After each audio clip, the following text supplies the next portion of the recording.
Are you truly stepping into the role of leader in your own life the way you know you're meant to? What shifts would unlock your full potential? It's time to explore those answers with the host of Sacred Leadership, intuitive business coach Sherisse Alexander. Welcome to Sacred Leadership with Sherisse here on the Inspired Choices Network. Today, I want to talk about why strong women struggle with strong men. Again, this is from my perspective. In today's episode, I'm exploring my own personal relationship with strength, masculinity, and safety. Not from theory of generalized advice, but from lived experience. Having grown up surrounded by strong men, beginning with my dad, I learned very early to associate masculine strength with protection and stability. But alongside that sense of safety, another pattern quietly formed, a tendency to meet strength with strength and to unconsciously turn connection into competition. In today's episode, I'm reflecting on how my definition of strength evolved into armor and shaped by stories that I carried about weakness, femininity, and what it meant to be respected. I'm sharing with you how overcompensating with masculine energy helped me succeed in many areas of my life while simultaneously making intimacy with men more difficult. Today, I'm not talking about blaming men or diminishing strong women. Instead, it's an honest examination of how survival patterns, inherited beliefs, and misunderstanding power dynamics can create friction in relationships, and how redefining strength can open the door to deeper connection. Today is about self-inquiry and embodied reflection, where I'm inviting you to think about the conversation about safety and softness and the courage that it takes to stop battling what was never actually meant to be a fight.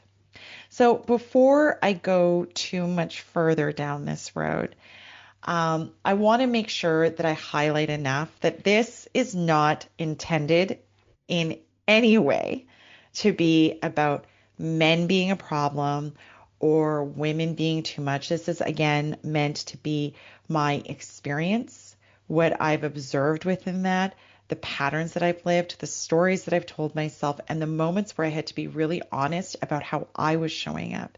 It's merely an invitation to you, the listener, to see what resonates and what doesn't.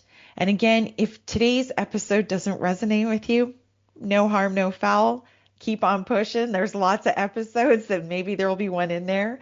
But it's merely meant to be just more about like my ideas around men, my ideas around what strength looks like. And this is important, especially as I have evolved into like my leadership style and what that looks like. And this is why I talk so much about the journey with self, the intimacy of self, because it's all interconnected.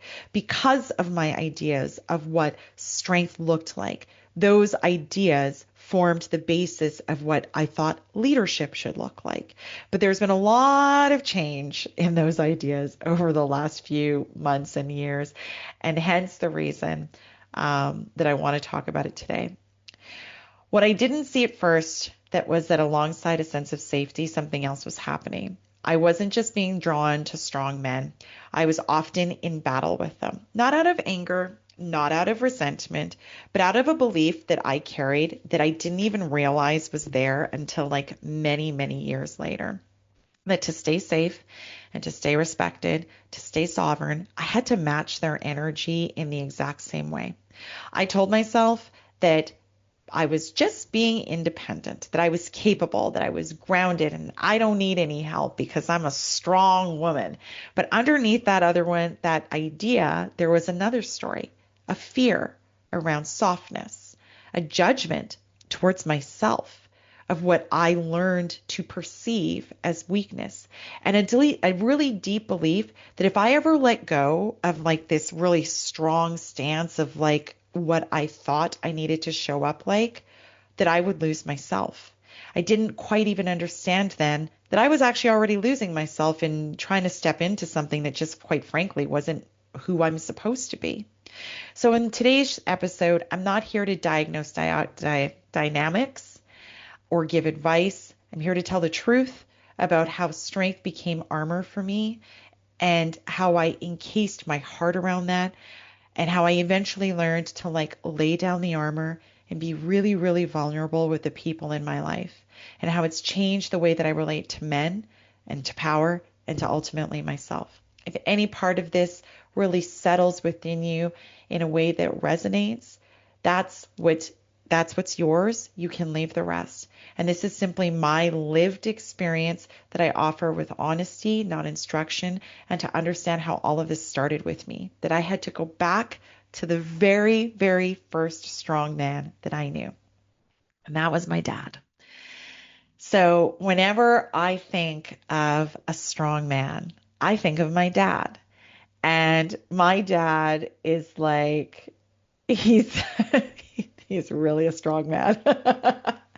And he might not be big and like bulky and things like that, but he always had this very strong energy. This energy of like saying it like it is, and he knew what he wanted, and he laid down the law and all this other kind of stuff. And so it wasn't surprising to me that those are the men that I am attracted to, men who are men's men and absolutely would attract into my life. And for me, it was like, it was funny when I reflect on like the dynamic in the house that I grew up in. It was very, very clearly defined. Like there was never any guesswork around masculinity and femininity in my house. And so it actually often confused me with why I felt like I needed to show up in a different way because like there were blue jobs and there were pink jobs. There were things that my dad did and there were things that my mom did. There were, and it was almost always like if there was ever any type of decision that needed to be made, and if I tried to be smart about it and like go talk to my mom about it, she would always revert to my dad. She would be like, I don't know, I'm gonna have to go talk to your dad about this. And that really bothered me. That's where the resentment really began because I'm like, what? You can't make a decision on your own. We got to go talk to the man and figure out what's what. And it's funny how things evolve because in later years, actually learned a very, very different idea of what was actually going on. And this is why we really can't live in the childhood stories. Because remember, that was a child perception that I would go to my mom and ask about whatever. And my childhood perception was my mom is weak. My mom can't make a decision. She's got to go ask my dad for permission about said thing. And that's exactly the energy that I would hold. And making all of these judgments as a child. It was only in later years that I learned what was really going on.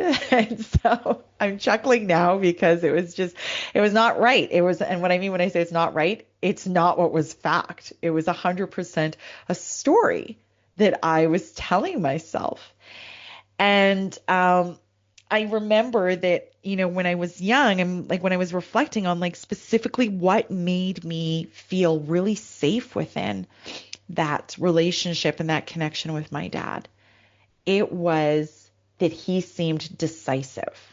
My dad was rarely ever in a moment where he didn't know what he wanted to do or didn't have an opinion about something. Like you could ask him anything and I could rarely stump him. It was not until later years that I figured out my way around that. But in my early years, it was like I could ask my dad a question and he would always have an answer. And I took that to mean like, oh my gosh, he knows everything. And I don't know, I just always felt like he just was so always in control. So I guess you could say that because he always seemed to have an answer, and he just always seemed so rooted in that decision and so decisive, I took that to mean that he must be so strong.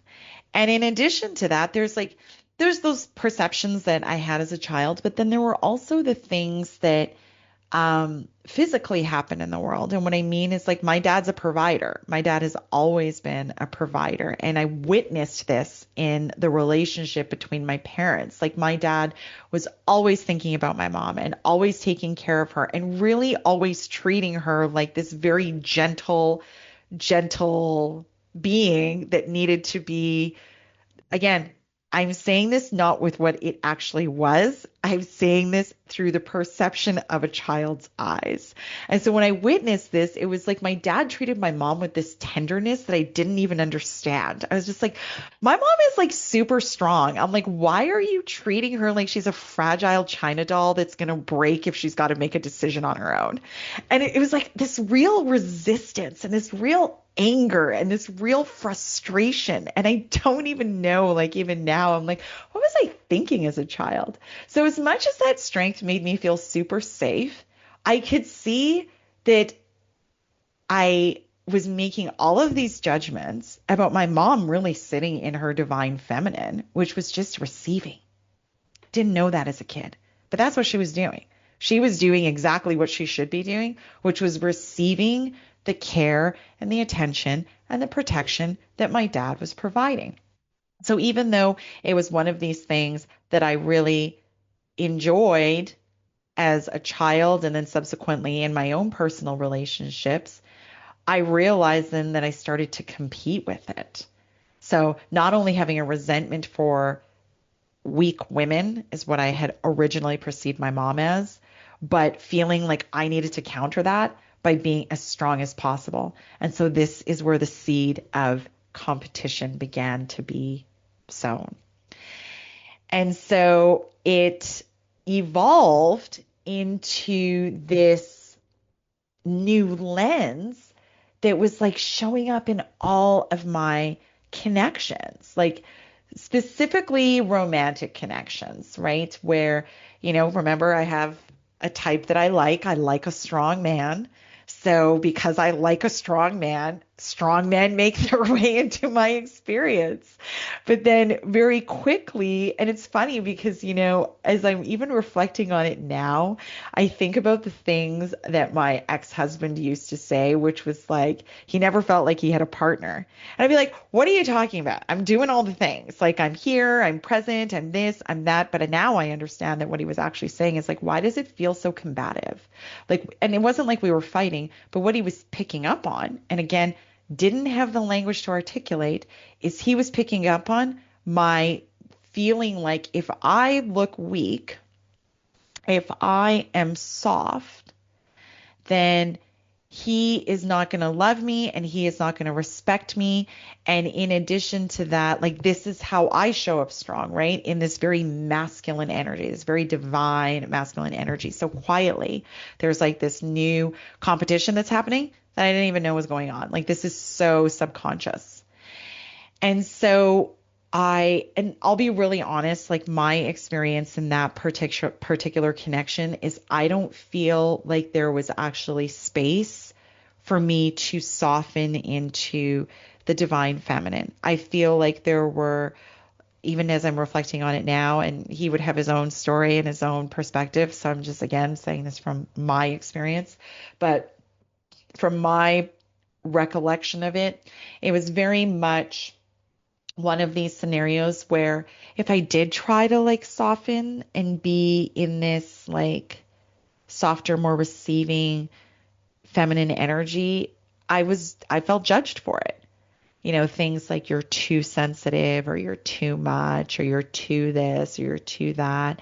And this is where that armor began to like really be put up around me, because even though everything within my soul was encouraging me to soften into my feminine whenever I did, because I didn't have the emotional maturity at that point in time. I can see it now because, if I could talk to, 20-year-old Sherisse or 21-year-old Sherisse that was like newly married and like doing this thing, I would just say, just stand in your power, right? Like, he's not going to leave you because you're a female. He's with you because he's with a female. So, and even if he knew it or not back then, it doesn't matter.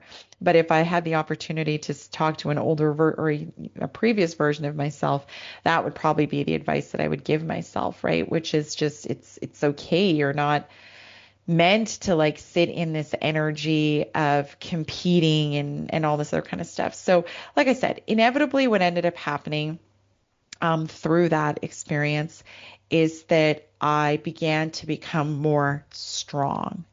And my perception of strong at that moment in time was more about not showing my feelings, certainly not talking about feelings, and pushing whatever did come up beneath the surface. So when we come back from our break, we're going to talk about the battle within and what ensued during that particular phase of my life as I was trying to find my way to the divine feminine. We will be right back. Leadership isn't reserved for CEOs or world leaders. It's something each of us is called to embody in our own lives. But how do you awaken that inner leader with clarity and confidence? On Sacred Leadership with intuitive business coach Sherisse Alexander, you'll discover powerful tools and spiritual insights to align your words, actions, and outcomes.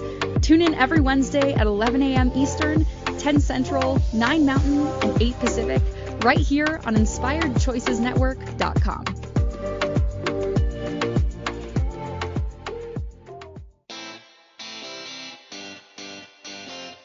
Are you a subject matter expert? Are you here to share your expertise with an audience waiting to hear from you in only the way you can deliver? Are you ready to have your voice amplified across the airwaves? Inspired Choices Network has a global radio platform streaming to millions of people across the world. Professionally produced and supported by an accomplished team every step of the way, you can broadcast from anywhere in the world, knowing your voice matters, and we ensure it is delivered with ease and efficiency. Eager to hear your message, the world awaits. Contact us today to become an Inspired Choices Network radio host. Email become a host at inspiredchoicesnetwork.com.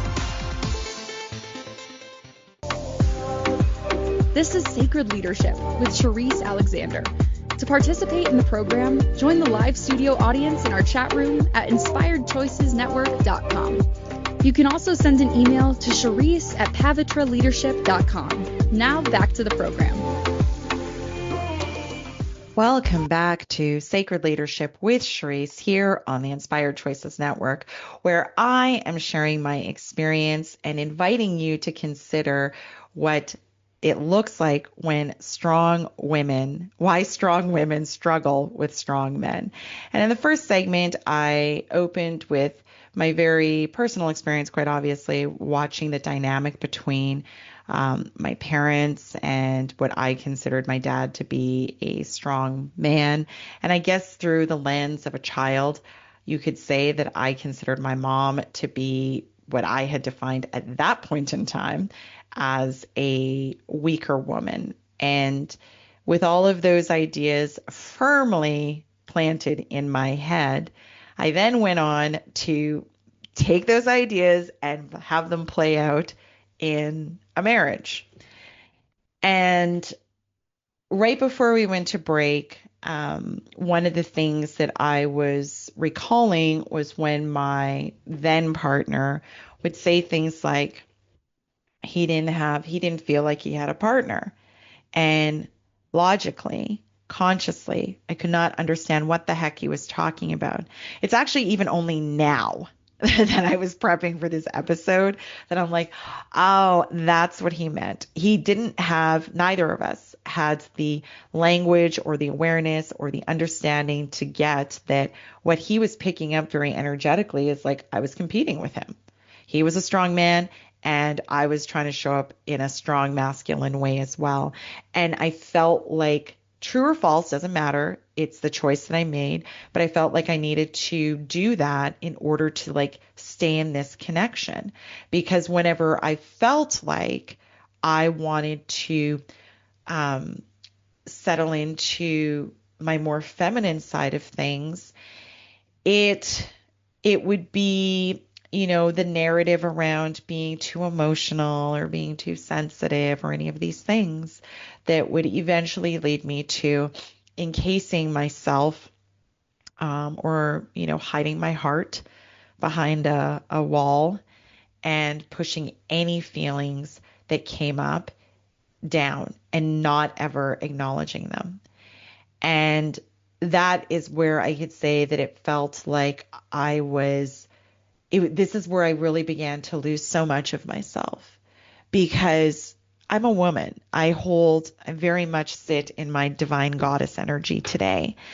And back then I didn't even know what that meant. I thought that being a woman, I'll be honest with you, it was so small at that point. But at that point in my life, I thought being a woman was having babies, taking care of those babies, cooking, cleaning, doing laundry, having sex, like things like that, like holding my own as a woman, filling the pink jobs, looking at the connection with my then partner as being a role mate versus a soulmate. So no wonder why he didn't feel like he had a partner. I was just doing the things that I felt like said I'm a partner, and doing the pink job things that said that I was a partner, but energetically, not at all, sitting in my divine feminine energy.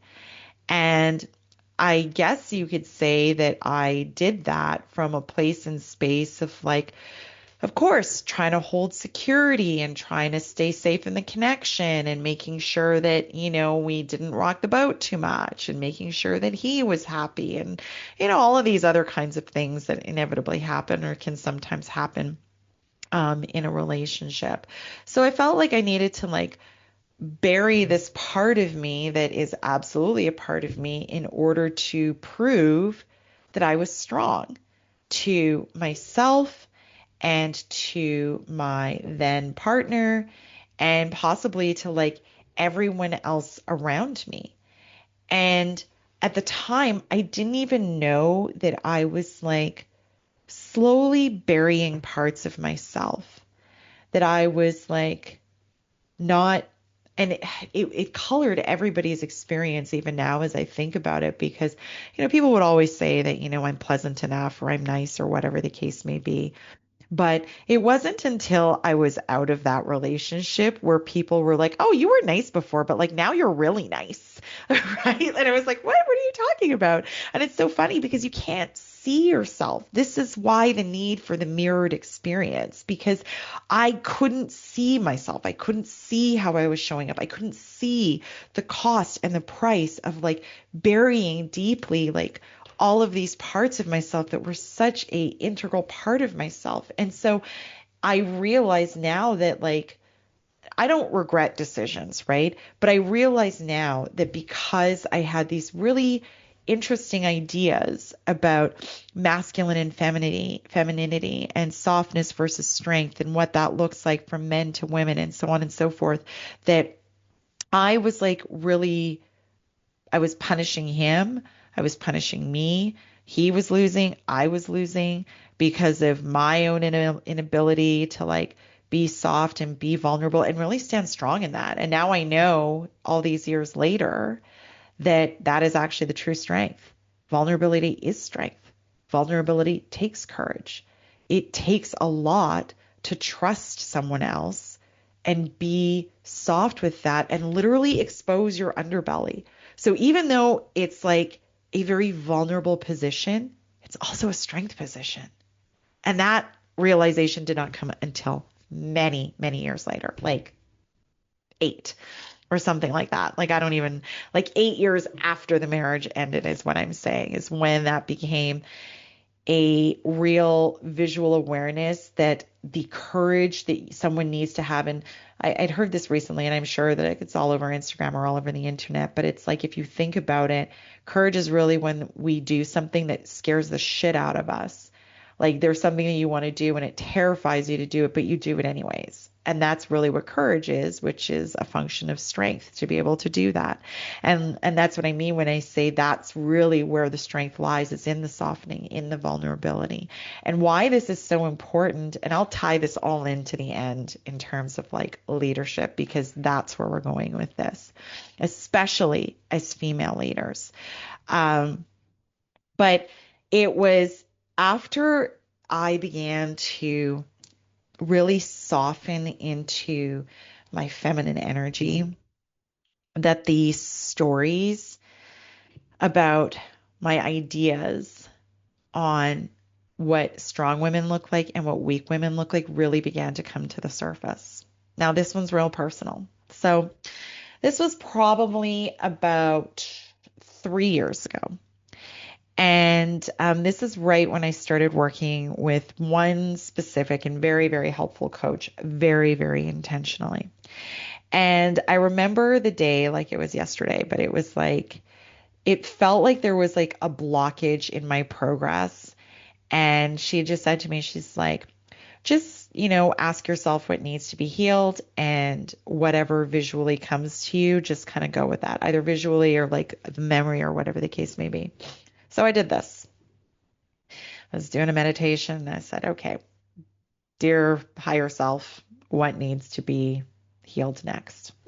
And immediately took me all the way back to, I don't know, maybe 20 years, maybe 30 years. Yeah, maybe 30 years. It was about 30 years ago. And it's funny because like all of this emotion came bubbling up. And this is where I think the idea was really, really solidified about how being soft can be very weak. And I hated that part of myself. And I realized then, this is how it really all ties in. I realized then that what I was projecting and what I was trying to protect myself was a perceived idea that I had about a memory I had about my mom. And it was a perception, a story that was like solidified in my head, based on an experience in the past. And I remember in that moment thinking so much that I was just like, my mom is so weak. And I was like, and I am never going to be that weak in my entire life.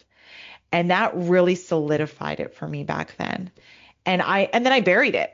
It was like the thing happened. I had my thought process. I committed to it, buried it, and put it away. And I never thought about it again until 30 years later. And so when this question gets posed of like, what needs to be healed next, it took me immediately back to that memory of that experience. And all the feelings were still there. Surprising. Not.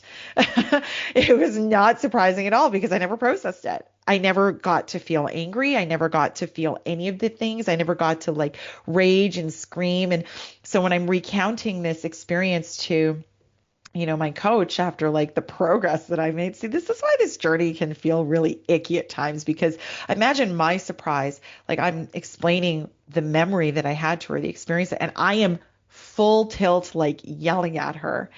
And I was just like, oh my gosh, I didn't even know that was there. And it was like a floodgate had been opened because I was finally willing to like get to the brass tacks of the situation. Like it was such a formative experience, and I didn't even realize how formative it was until 30 years later, which is nuts.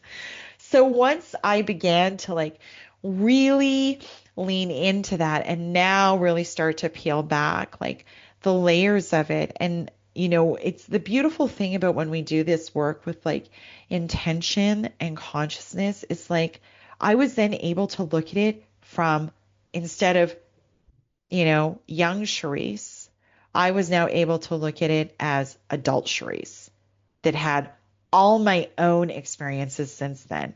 At this point, I've been married, I've been divorced, I've had a whole shit ton of kids. Like I've gone through my own set of stuff. So at the end of the day, I can now look at the experience and be like, totally get it. I could look at the situation with compassion. I could look at the experience with empathy. I could look at the experience with understanding and begin to tell myself a very different story. But I first needed to feel all of that stuff, the anger, the rage, the disappointment, the judgment, the shame, all this stuff that I literally had buried for 30 years. I needed to feel it so I could acknowledge it and let it go and say to young Sherisse, like, it's okay. Like that story's like not even true. Like the story you were telling yourself is like not at all the truth.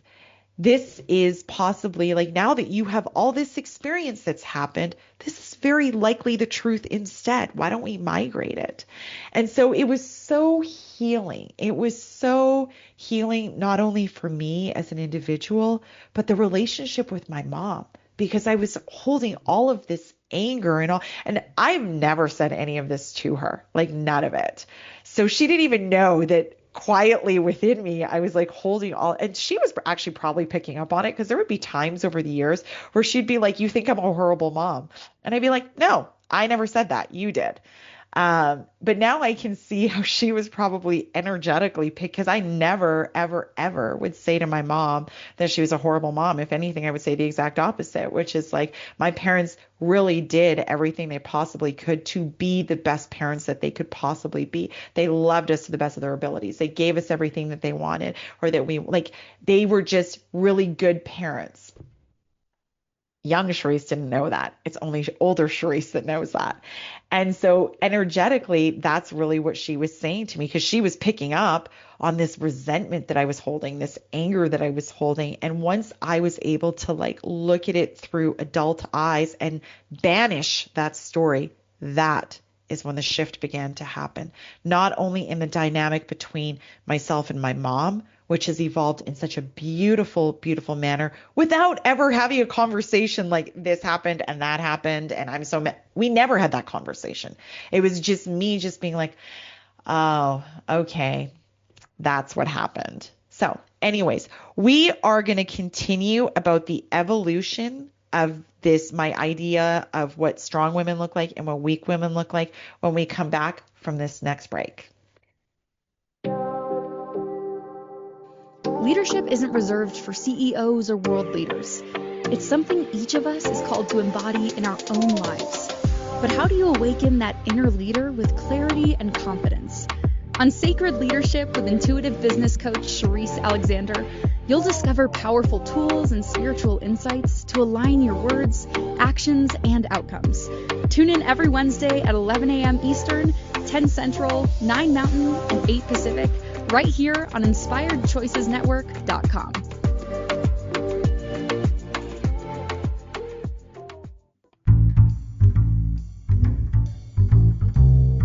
How wonderful would it be to carry your favorite Inspired Choices Network host with you throughout your day?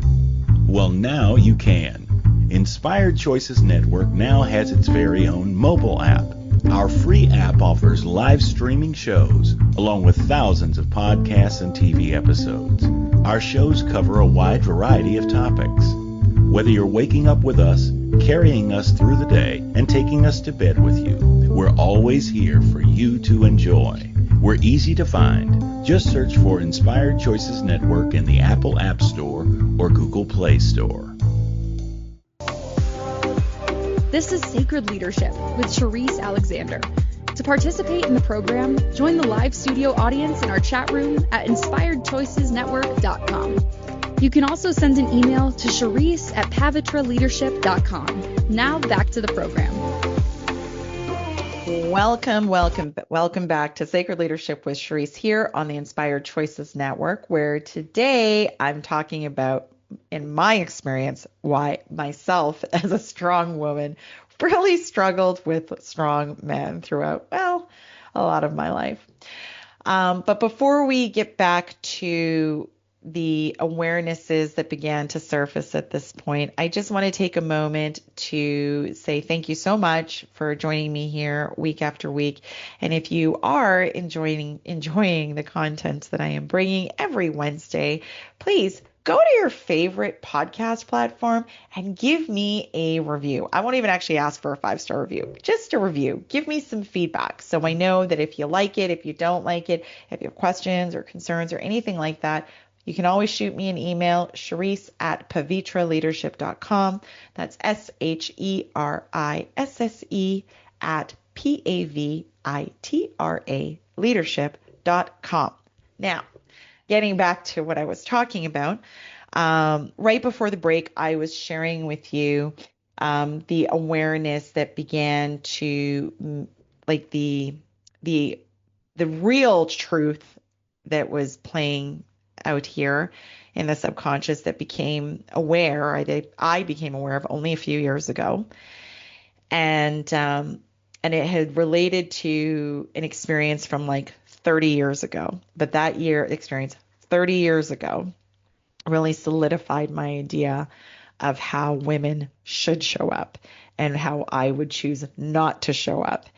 And it really, once I was able to, so right before the break, I was saying that once I was able to like reframe the story that I was telling myself from 30 years ago, that it really began to soften the edges of how I showed up in my experience with my mom.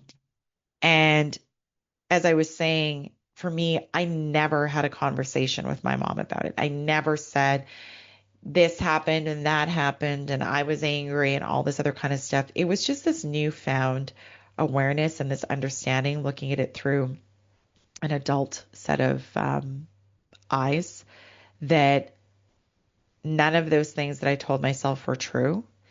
And just like me as an adult parent, like a parent who was children, that we all really just do the best that we can. And as we are raising our children, we have our own whole set of problems that we are trying to navigate. And my parents were really honestly just trying to do the very best that they could. And this is when it really I got to really begin to understand that I was, up until this point, over identifying with masculine energy. So I was showing up in ways that, like, just overdoing it, how do I put this? So in the very opening of today's podcast, I talked about all of these things that I really love about strong men, right? The being very decisive and always having an answer for everything and quick action and like always doing and always being busy. Like that's very male energy, right? When you think about the divine masculine, it is like push, go, push, push. And that is how I have been for the majority of my life. But once this phase had come about, this is where I began to understand. So my coach would always say to me, she's like, you got to lean more into your divine feminine. You got to lean more into, I'm like, what the heck does that even mean? Like, I don't know what that means. And now it took me back to my mom and what she was really good at doing, which was receiving and being in her divine feminine. And I would say this to people, but I didn't actually know what I was saying. Now that I think about it, I'd be like, my mom is the one who like taught me how to like take care of myself. And what I mean when I say that is like, my mom was always really good, or is really good, at taking care of her needs and making sure that her needs get met. She's really good at it. And back then I used to mean that, she'd get her nails done and, do the things that made her feel good. And then when I started saying that, I also meant that, but I meant it in a very physical way, right? Getting my nails done, getting my hair done, getting my eyelashes done, getting my toes done, getting this thing done, right? Like, so really taking care of my exterior front-facing temple. Never mind the interior world, but really good at the exterior world. So I took that definition and I started to morph with it and I started to play with it. But the lesson was still there. My mom was really good at receiving, and my dad was really good at giving. And as a kid, I totally missed that. That was straight over my head. Did not understand it, did not see it. I was looking at it through the lens of, oh, my dad is doing so much and my mom is taking so much. But at the same time, my dad is doing exactly what a divine masculine should do. And if you think about it in a very sexual way, that's exactly what we're designed for. Men are designed to give and women are designed to receive. Full stop. And I didn't know how to do that. Even though I had been watching it my entire life, I did not even know where to begin. And so this brings me to the learning that I am in right now, which is, how the heck do I receive? I don't even know how to receive. That's how nuts it is. And so much so that it was like, and when I was married, my then partner wasn't a giver. And if you're listening, I'm sorry for saying that, but he wasn't. He was not a giver. He was very much about like 50-50. And let me be very clear here. I'm not talking about, money and things like that. What I mean is like whatever it means to you, however the divine masculine wants to give and however you as a divine feminine want to receive, whatever that looks like in your dynamic. But it felt like I won't say never. I don't like absolutes. It felt like everything was like 50-50. And I was just like, I remember feeling very much like, is this a business? Because this is what this feels like. This just feels like a business transaction. I don't want to get pulled in there and stuck there. But the point that I'm getting at is I definitely did not learn anything about receiving in that particular dynamic. But when I moved into my current relationship, this is where I began to learn how to receive. This is where I had to learn that I was not receiving and that it was perfectly okay for me to ask and to receive and to have gratitude over it.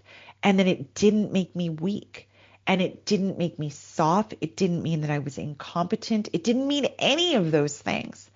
And again, I have a type. So my divine masculine is a giver, and he likes to give. It makes him feel good. And so when I started to have this awareness, and it was funny because it would be like, he'd be trying to like give all over the place. And I didn't know what to do with that. I was like, I don't know what to do with this. I'm like, we would go for dinner and I'm like, let's go Dutch, what? And he would never let me pay.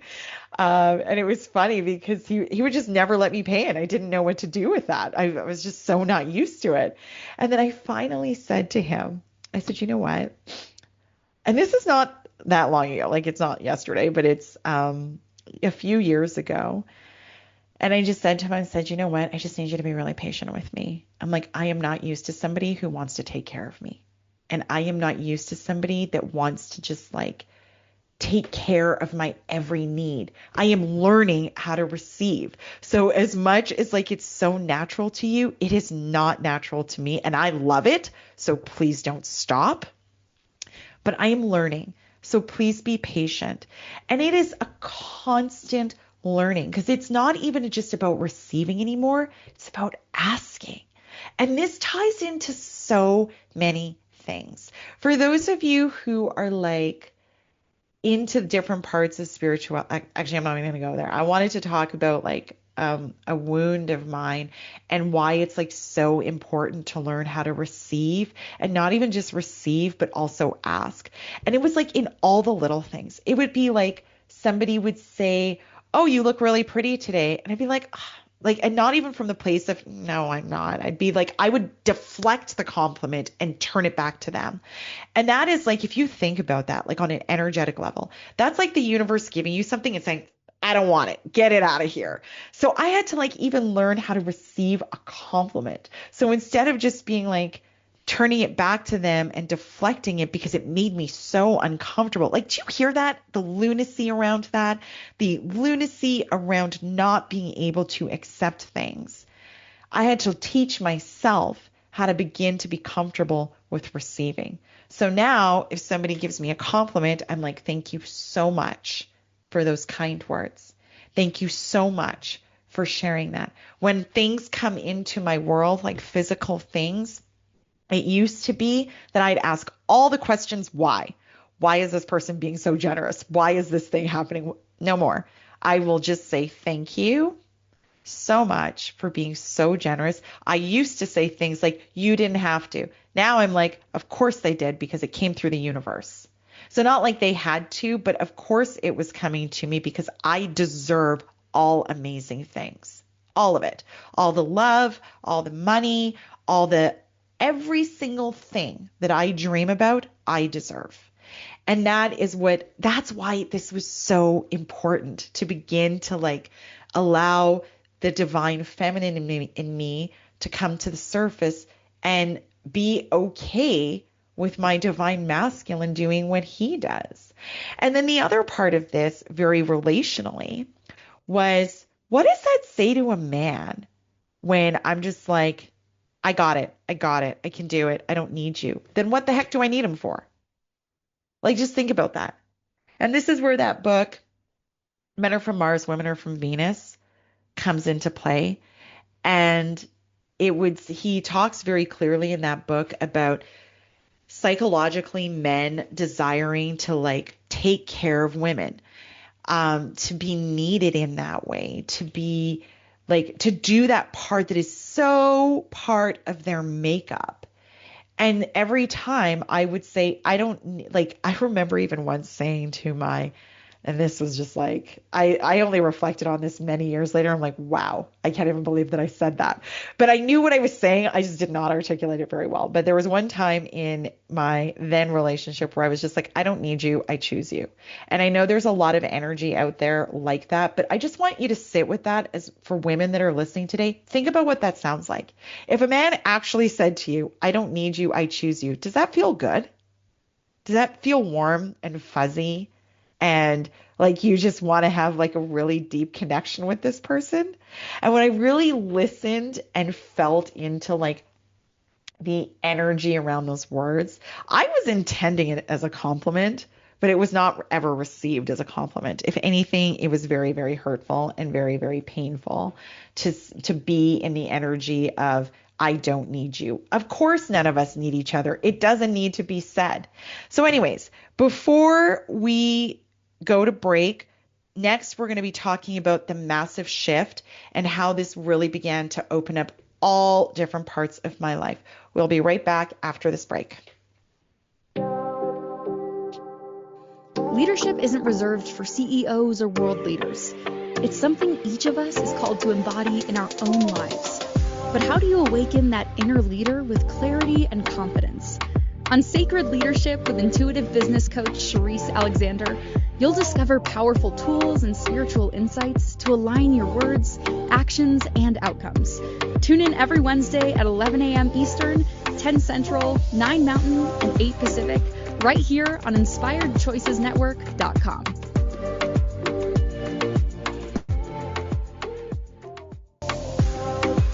This is Sacred Leadership with Sherisse Alexander. To participate in the program, join the live studio audience in our chat room at InspiredChoicesNetwork.com. You can also send an email to Sherisse at pavitraleadership.com. Now back to the program. Welcome back to Sacred Leadership with Sherisse, where today I'm talking about why strong women can sometimes struggle with strong men. Throughout the course of today's show, I've been talking a lot about my own experience, the journey from from witnessing adult relationships to my observations and false stories that I was telling myself, to the awareness and the final awakening and understanding that my mom was never young or weak at all. It was just a false story that I was telling myself, and when it really began to open up in all areas of my life.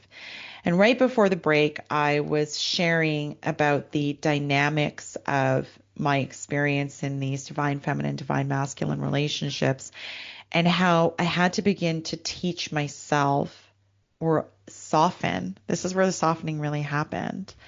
And I attribute it wholly to my significant other, because he's so patient, and I probably drive him crazy if I'm being honest with you, because doesn't mean like those parts of me don't still come up where I'm like, I'm the boss. But it's like this new awareness that like divine masculine, divine feminine show up very, very differently. And the new evolution, or the most recent evolution of myself, is more in terms of like, now I'm saying to him, I'm like, you can absolutely take care of me in the physical world. I'm like, I got us in the energetic world. And why do I say that? Well, the areas that really opened up once this connect happened for me were specifically around my work, my relationship. And when I say work, I mean leadership, my relationship with my significant other, my abundance, so my ability to manifest and my magic, my divine feminine magic. And as soon as this wound of mine, this core wound, began to be like, had this awareness around it, and I was able to begin to heal it and to very consciously tell myself very, very different stories. This is where it just got so amazing. So I don't want to run out of time. I want to make sure that I cover this. So I might burn through this really quickly so we don't get cut off. So first and foremost, work. So for a long time in my business, I was like feeling like I had to show up like a man would show up, like authoritative and like, lay down the law and like carrot and stick approach and things like that. And I mean, I swung hard in that way. Like I went from being, we'll say, softer to like, nope, this is how I got to show up, and went completely the opposite way, where I was just like laying down the law, and it never felt good. It never felt good. As soon as I decided to bring it back to the middle and find balance within that, and understood what divine masculine and divine feminine finally were. Divine masculine is doing, divine feminine is knowing. It is receiving, it is flow. It is not, the energies are not even the same. They are complementary is what they are. As soon as I did that, then it's like everything began to like open up in terms of like having a really strong sense of like, aha, right? The light bulb went off. So it's like things started to make more sense in the workplace around what my purpose was, what my value was, how I could show up authentically, and not the way I always thought that I had to show up as a leader. The second thing that happened was I'm going to come to that one last, the abundance in my life. The abundance was like, as soon as I had said earlier in the episode today, that as soon as I started saying thank you and receiving without apology and making mistakes or, assumptions about why someone was doing something, and just saying thank you and deflecting and all this other kind of energy, I stopped pushing away my blessings. That's what I'm trying to say. So when things would come to me, the smallest things, the teeniest, tiniest things, and the biggest things, as they came to me, I'm literally like walking through the day, thanking. So much so that even now, when I start my day, I am living a life that I love. And that doesn't mean that I don't have problems, that I don't have things that challenge me. I just shared, well, maybe not today, but at this moment in time, I'm grappling with my own stuff. But that doesn't mean that I don't love my life. I wake up in the beginning of the day and I start my day with like so much gratitude. And because I have so much gratitude, like my heart, like if I were to be able to paint the picture of what I feel like my life is like, it's like this water bottle overflowing with blessings, like so much. And like I could pinch myself. I feel like my life is so amazing. I literally am saying in my head, I am in love with my life. But that only happened when I could welcome and receive the blessings that were coming to me all day, every single day, little ones and big ones. So the abundance really started to flow. Once the abundance started to flow, the feminine magic also started to flow. And this is where that sense of self was not feeling like guesswork anymore. It was feeling like being in the flow. So as an example, like when I work with people, like in a coaching capacity or an energetic capacity or like in a reading capacity, I don't question anymore. It's just like flowing. There's no anxiety around, did I hear it right? Did I get that right? Did I say it right? There's none of that. I'm not even questioning. I'm just trusting the information that's coming with me, and I'm sharing it with the people who are sitting in front of me or that I'm working with. What I care about when I'm done working with someone more than anything else is, did you find value in it? I'm no longer questioning whether or not I'm bringing value. I'm making sure that they are giving the gift or receiving the gift of what I am giving to them. So to start off with, there was the work, then there was the abundance, and then there was the feminine magic. And last but not least, the shifts in my romantic relationship they're mind-boggling to me. It's like this, I said to somebody recently, I'm like, I came through 2025 not without challenges, but there's this new silent strength with softness. So if you find yourself in that same place, the question I leave you with is, you soften in ways that you didn't perceive to find a new type of strength. Thank you so much for joining me today. Thank you for listening to the Sacred Leadership Show. Sherisse returns Wednesday at 11 a.m. Eastern, 10 Central, 9 Mountain, and 8 Pacific on the InspiredChoicesNetwork.com. Until then, continue taking small steps today to be a leader in your life for the collective.